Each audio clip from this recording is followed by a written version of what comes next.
Paano ba tayo mag-invite dito sa Popo Live? So, gagala lang tayo sa mga nagsusolo live. Maghanap tayo ng level 1. Ayan, for example, si Aymaha. Level 1 po yung wealth level niya at saka live stream level niya. So, pag na-check na natin yan, i-click natin itong message icon sa baba. Okay, i-click natin yan.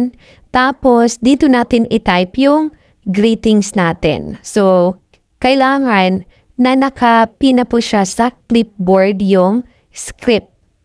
Okay, na isi-send mo sa pag-invite. Ayan, na-send na. Tapos, alis na tayo dyan. Nakapresent na tayo ng greetings. Tapos, hanap na naman tayo ng iba. Okay, scroll lang.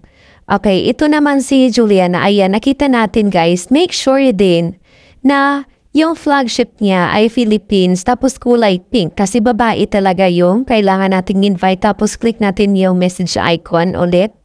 Tapos ilagay na naman natin yung greetings natin, yung hello.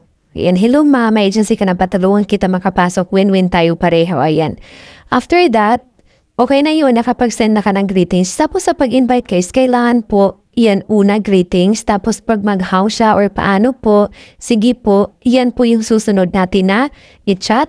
Tapos pag sabi niya, okay wait, done na po, blah blah blah, tsaka na natin to i-send yung, sige message mo ako sa FB. Yan po yung 4 na script natin.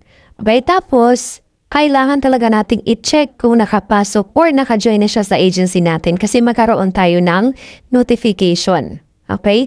A new host, ID number has joined your agency. Check it out. Pag iyan na yung lumabas, okay na yan, nakapasok na siya sa agency natin.